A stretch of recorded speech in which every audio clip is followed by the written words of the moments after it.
And for more, let's bring in Iran expert Meir Javedanfar, who is joining us there from Tel Aviv. Good morning, Meir. Thank you very much for coming on. Firstly, let's talk about this 2015 accord. What does all of this say to you and the timing of this, with Iran saying that it won't participate in any more talks until Raisi is sworn in?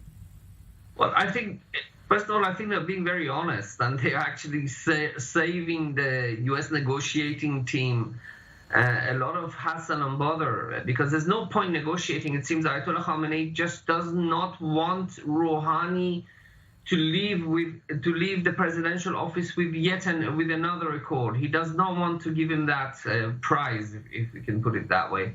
Ayatollah Khamenei wants a new team there.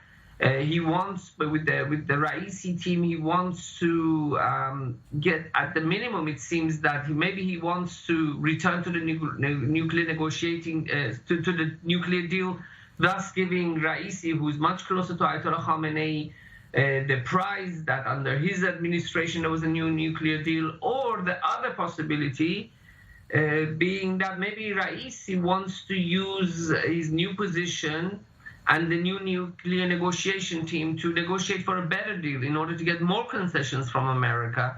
So again, Ayatollah Khamenei could say that, look, this is the way to negotiate with the Americans. You have to be strong, and the Raisi team is to do it. We don't know which scenario is going to happen. I think at minimum we're going to see Iran returning to the nuclear negotiation, to the nuclear deal.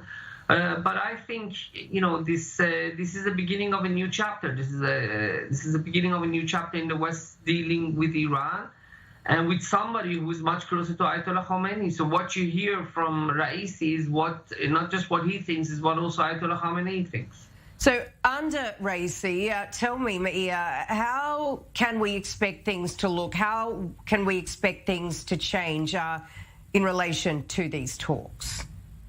Well, to be honest with you, it's the supreme leader who sets the policies.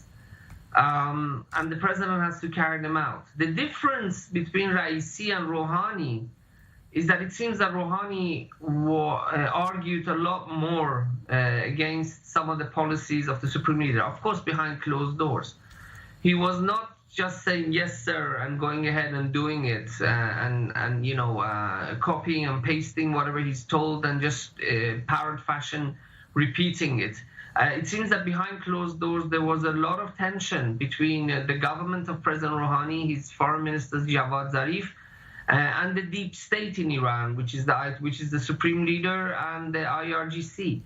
With Raisi, I think Ayatollah Khamenei is not going to have the headache and the hassle of somebody who's going to internally and behind closed doors confront his policies.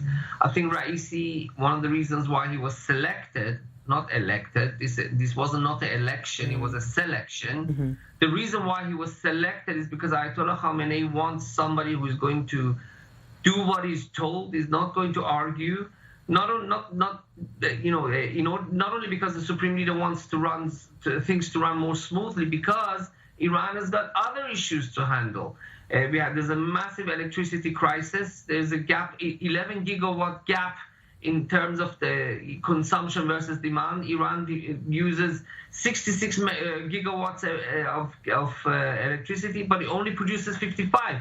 The country has a drought crisis, electricity crisis, COVID crisis, and the supreme leader wants to have a loyal soldier who's going to follow him every way.